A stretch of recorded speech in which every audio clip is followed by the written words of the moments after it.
Shri Venkateswara gold తాకట్టులో ఉన్న మీ బంగారాన్ని విడిపించి కొనబడును.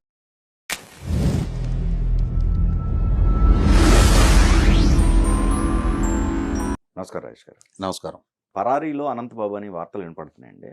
ఏంటి కారణం ఏంటి? సహజంగా ఏమవుతుందంటే ఒక నేరం మొట్టమొదటిసారిగా కమిట్ అయినప్పుడు ఎవరికైనా కూడా కొంత చట్టం అన్నా, పోలీసులన్నా, పరువు ప్రఖ్యాతులన్నా, సమాజం అన్నా కొంత వెరుపు ఉంటుంది.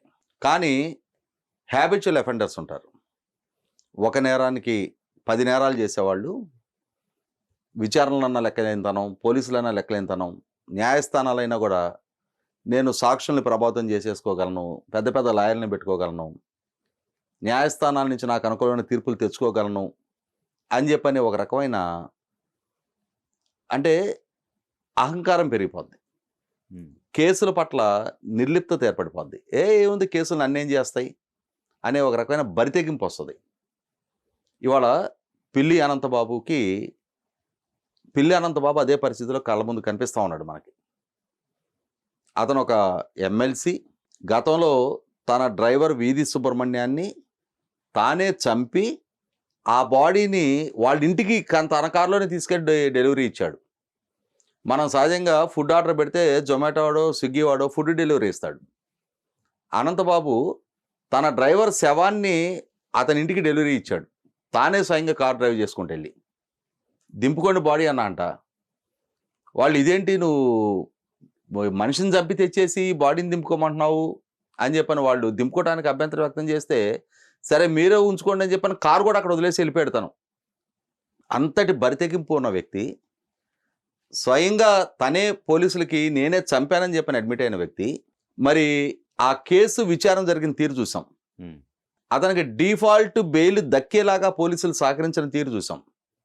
సో అతనిలో ఒక రకమైన అతిశయం పెరిగిపోయింది.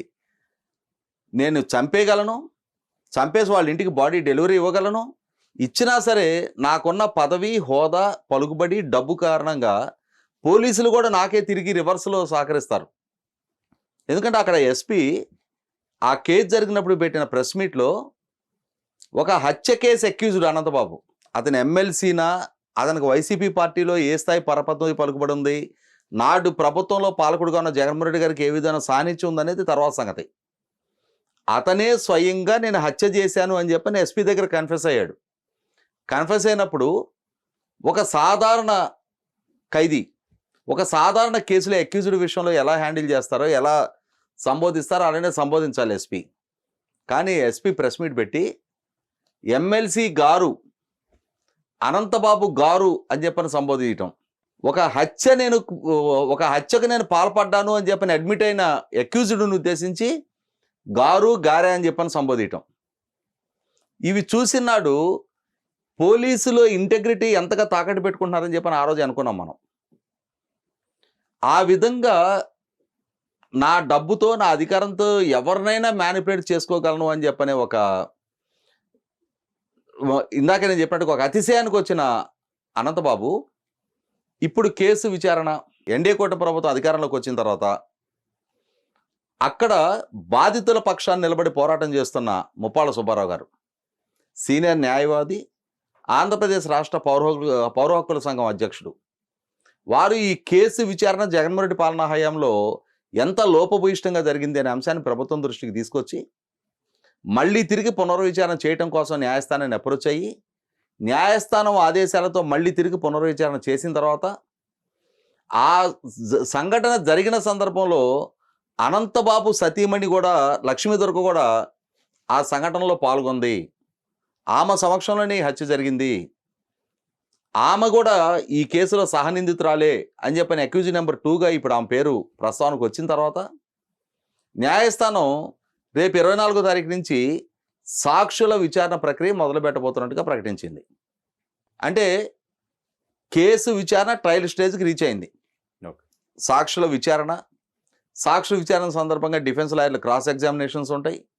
అంతిమంగా సాక్షుల వాంగ్మూలాల నమోదు గనక అనంతబాబుకి వ్యతిరేకంగా జరిగితే, ఇప్పటికే పోలీస్ డిపార్ట్మెంట్ వారు విచారణలో వారి దగ్గరికి సేకరించబడి ఉన్న సాంకేతిక ఆధారాలు, సీసీటీవీ ఫుటేజీలు, మొబైల్ సిగ్నల్స్, టవర్ లొకేషన్స్, వీటన్నిటి ఆధారంగా ఈ సంఘటన జరిగినప్పుడు ఎవరెవరు ఉన్నారు, ఎవరెవరు ఒక దగ్గర జాయిన్ అయి ఉన్నారు, ఎవరెవరు ఈ సంఘటనలో పాల్గొని ఉన్నారు అని పోలీసులకు ఒక నిర్దిష్టమైన సమాచారం వారు సేకరించున్నారో ఆ సమాచారం మేరకు, తానే పోలీసులకు ఇచ్చిన వాంగ్మూలం మేరకు, ఇవాళ సాక్షులు చెప్పే సాక్ష్యాల మేరకు అనంతబాబుకి అతని సతీమణికి కఠిన శిక్ష గురి కావడానికి ఆస్కారం ఉంది.